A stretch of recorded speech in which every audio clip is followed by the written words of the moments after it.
আসসালামু আলাইকুম রহমতুল্লাহ। আমাদের এই পাখিগুলোর বয়স আজকে 27 দিন। এখানে প্রায় সবগুলোই হচ্ছে পুরুষ পাখি।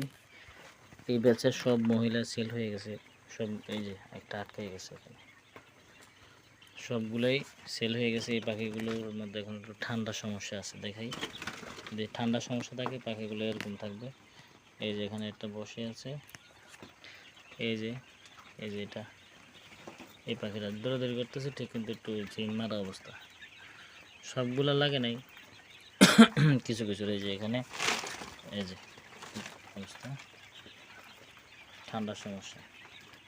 এরপরে আরেকটা আলামত হলো এর নাকের মধ্যে পানি থাকবে, পানি চলে আসবে। এই নাকের গোড়া চাপ দিতে দেখেন পানি।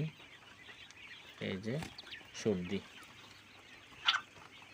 এই যে এটা সাদাটা, এটা একটু কাশ দিছি দেখি। নাকটা চাপ দিলে দেখবেন যে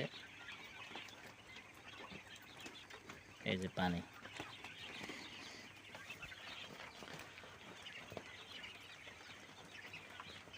এই যে নাকের মধ্যে সর্দি, এই যে বারবার হাঁচি দিতেছে, ওষুধ দিছি। এগুলো সব পুরুষ পাখি। ওই মহিলাগুলো সব সেল হয়ে গেছে, এখন পুরুষগুলো আছে। সবগুলোই প্রায় পুরুষ, মহিলা নাই বললে চলে। এই যে পুরুষ, এই যে পুরুষ, এই যে পুরুষ পাখি, এটাও পুরুষ পাখি। সাদাগুলো তো পুরুষ, এটাও পুরুষ পাখি। এটাও মহিলা ধরা যায়, একটু গ্রোথ কম দেয় না, এই জন্য। এটাও পুরুষ পাখি, এটাও পুরুষ পাখি। মানে সবগুলোই পুরুষ পাখি, দুই একটা মহিলা পাখি আছে। এই যে একটা মহিলা পাখিগুলো একটু গ্রোথ কম আছে, যেমন এটা মহিলা হওয়ার সম্ভাবনা আছে, কিন্তু এটার গ্রোথটা একটু কম, এই জন্য এটা দেই নেই। এটাও মহিলা হওয়ার সম্ভাবনা আছে, কিন্তু এটার গ্রোথটা একটু কম, তার জন্য দেই নেই। এই যে ঠান্ডা থাকলে এভাবে ঝিম মেরে থাকবে।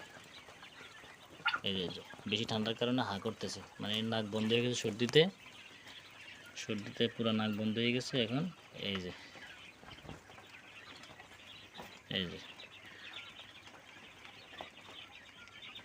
সর্দিতে পুরো নাক বন্ধ, যার কারণে হা করতেছে অনেকগুলো। ওষুধ দিয়েছি, ইনশাল্লাহ ঠিক হয়ে যাবে। ওষুধ দিয়েছিলাম হচ্ছে ডক্সিব্যাট আর মাইক্রোনেট প্রাথমিকভাবে। ডায়ালসটা দিতে পারলে ভালো হইতো, ডায়ালসটা দেয় নাই। দেখি পরিবর্তন হইলে ইনশাল্লাহ আর লাগবে না, যদি পরিবর্তন না হয় তাহলে ডায়ালস দিয়ে দিব। সবাই ভালো থাকবেন। এগুলো হচ্ছে পুরুষ পাখি, যার কারণে একটু যত্ন কম হয়েছে, যত্ন কম হওয়াতে ঠান্ডা লেগে গেছে। সবাই ভালো থাকবেন, আল্লাহ হাফিজ।